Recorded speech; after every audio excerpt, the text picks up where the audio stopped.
everyone, it's Justine, and today I'm creating another distress color background, and this one is a really bright and vibrant look. And what the difference today in today's video is, I'm actually going to show you many parts of this blending technique in real time, so you can see just the speed I use, how many times I ink up, and exactly how slow I go. So I'm going to start off with the squeeze lemonade, and you can see I'm going in a very circular motion, starting on my craft mat, which is a slick surface, and working my way into the card.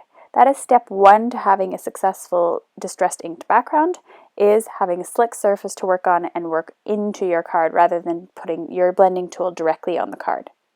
Tip number two is using a rounded brush. I found this easier than a rectangular brush because rectangles have a lot more lines and gave me much more harsh lines. Number three is no pressure on your hand whatsoever. Just drag your tool as you will onto the card without putting any pressure. As you can see, it did take me 5 or 6 times of re-inking my blending tool to actually achieve the color that I wanted in that little area. For the rest of the yellow, I am going to speed you up, and I'll slow you back down in the next color. The next color that I'm going to be using is Ripe Persimmon, which has become another one of my favorites. I'm just going to finish off with the Squeeze Lemonade first.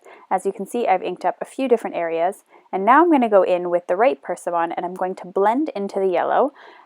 So I'm starting off on my craft mat again and working my way into the cardstock. I'm slightly overlapping on the yellow because I want the two colors to not only blend together, but they also blend nicely together. And they're not, yellow and this sort of orangey color is not going to make brown, so you can definitely overlap the yellow.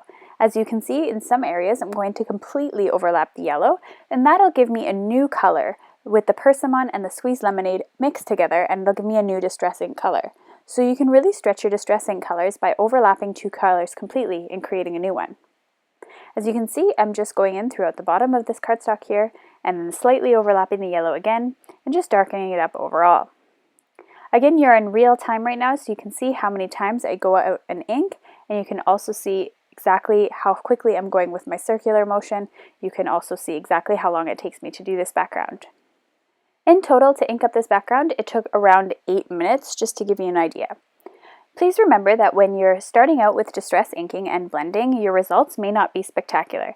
It does take a lot of practice, and it does take a lot of patience, but following the tips that I've given you, you may be able to get it right without so much trial and error like I had to do. So another thing that is important is to clean off your colors between uses. So I tend to do 1 or 2 colors, that's fine on the craft mat, but I don't, because I'm starting off on the craft mat and working my way in, I don't want to be starting off on another color and then mixing those 2 colors before I even get to my paper. So now I'm just going back in with some squeezed lemonade and just lightening up certain areas, and going into that Ripe Persimmon. It's going to help blend those 2 colors again together. It is also going to reinforce the yellow color in the card. Once again, for time purposes, I'm going to speed you up for the rest of this yellow part before moving on to my next color. As you can see, the yellow is becoming more dominant, and the Ripe Persimmon is blended really well with that color. The next color I'm using is Abandoned Coral.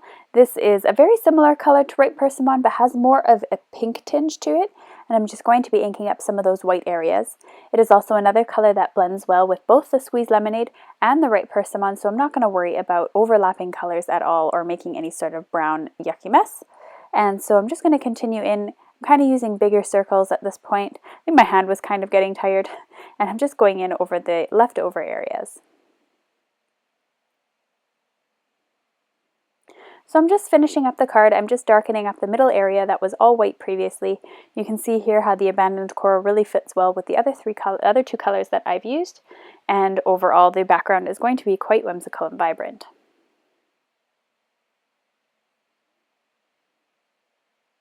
For this background, what was really important to me is to not lose the integrity of the yellow in the card. I didn't want it to be dominated by the orange and the pink. So I went back in once again with my Squeezed Lemonade. You can see you can go back and forth with your colors if they're being dominated or if you feel like some more blending needs to take place. And I'm going right in the middle where it was kind of pale, I guess you could say, color, and just adding that yellow there to make another new color and another interesting blend. Now I need to put the finishing touches on my card. In my opinion, this background is really beautiful and full of colors, so it's not really necessary to do a lot more with it. I just wanted to add some stamps. This is the Fairy with a Flower by So Susie Stamps. I absolutely adore the solid image, and it requires no coloring, and I think on these type of backgrounds, solid images look the prettiest. I am going to ink it up more than once though. Since I'm using my Misty, I'm able to stamp in the same spot over and over, and I'm able to really darken that stamp up and give it a really nice look on my card. Next up, I'm going to use the Love is a Fire stamp for my sentiment. It's quite a long sentiment, as you can see.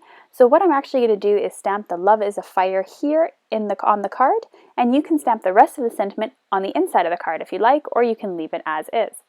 So as you can see, I just inked up the top line, cleaned off any areas that got some excess ink in it, and stamped it onto my card. At this point of the time, the card is more or less complete. It just needs to be mounted on a card base, and any embellishments need to be added that are necessary. So I'm using a card base that measures 11 by 4¼ inches. It already has a score line at 5½ inches because I pre-cut all of my card bases so they're easily accessible and save me time. And I'm going to glue my panel onto my card using Tombow Mono liquid adhesive, and I'm going to stick that there so that it has a nice white frame from the card base around the card. Just gives it a more finished look in my opinion. The last thing I wanted to do was use some white Nouveau drops. These are absolutely amazing and a must-have in my collection at the moment. I'm absolutely obsessed with Nouveau drops, so I apologize at the amount of videos this month that feature them. They're just my go-to embellishment right now, and since they're new, I absolutely adore them, and I ordered about 30 different colors of them, so I just want to use them as much as possible. And they're also really a great alternative and an economical way of adding enamel accents. My trick is to getting perfect circles is actually placing the nozzle onto the paper and then squeezing. Thanks for joining me for this card tutorial, everyone. All the supplies used are listed below in the video description as well as on my blog.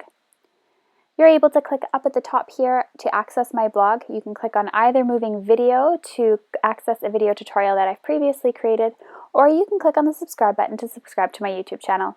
Thanks so much for watching, everyone.